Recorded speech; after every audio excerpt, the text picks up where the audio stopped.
Number બીજો કે હાહરાન વહુના વેદ નીકળતા ધાડશાળાના કેસુનાનું પઢિયાર બાર્યો ભૂવો પણ બાર્યો કે ભાઈ ચાર ધામના રખાને હું મરણ નહીં કરું, આ મારી દેવી આડો મારી ક્રિયાતમાં હું નહીં ઘાલું કેસુનાનું. તમારી દેવી પૂજો તો પૂજો, હું એમ દેવી નહીં પૂજો. મારે ચાર ધામના રખાનો ન્યાય મરણ નહીં કરાય, ગઢોલાનો કાયદો મરણ નહીં કરાય.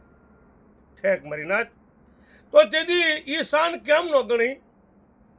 નંબર એક, દેવી પૂજતા દાણા જોઈને દેવીને દાણા જોઈ દેવી પૂજો હાલી નીકળ્યા ત્યારે બીજા ત્રીજા દી છોકરો મરી ગયો. એ શાન તમે કેમ બહાર નથી આપતા? કે ભાઈ કેસુલાનું બહાર મૂકતા બે વેદ હાટું થઈને બહાર મૂકતા છોકરો મરી ગયો, એ શાન બહાર આપો ને. એ શાન કેમ નો બહાર આપી ભાઈ?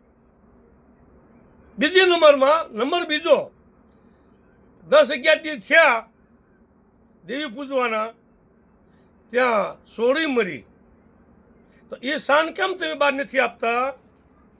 એ શાન ન ગણાય? આ જેણકે એક્સિડન્ટની ખોટી અફવા ઉડાડવાની શાન ગણીને તમે વીડિયા બહાર મૂક્યા હોય તો એ 10-12 દી થયા સોળી મરી, એ શાન કેમ છે બહાર આપતા? કે આવી શાન એમ દેવી પૂજતા અમારા શાન થઈ ભાઈ, આવું નુકસાન થયું, આવું ઠીક બન્યું. નંબર ત્રીજો કે દેવી પૂજતા કે સોડાના ભુવાપણા લઈ જતા ઉજળનો ટીંબો થઈ ગયો, રાજની માથે સાજ થઈ ગયો. તો મારી નાથ દેવી પૂજતા ઉજળનો ટીંબો થયો, રાજનું સાજ થઈ ગયું.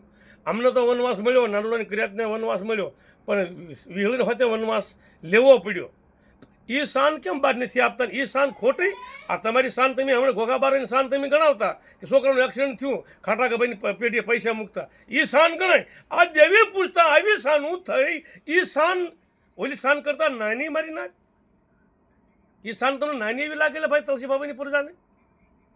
તોય તમે મીનો નથી કહેતા, તોય તમે હાર નથી પાડતા. તો આવી શાનું છે એને બહાર અપાય, આ શાનને બહાર સંગીતમાં જાહેર કરાય. જો ન્યાય હોય, તમારી પાસે ધર્મ હોય, જો દેવી ભગવાનનો ડર હોય, મારી નાચનો ડર હોય અને ચાર ધામના રખાનો ડર હોય, તો આ શાનું તમારે બહાર આપવી પડે. તો એમ થાય કે તુલસી બાબાની ફરિયાદ પાસે ન્યાય છે. બરાબર ભાઈ? હાલો બંધ કરો.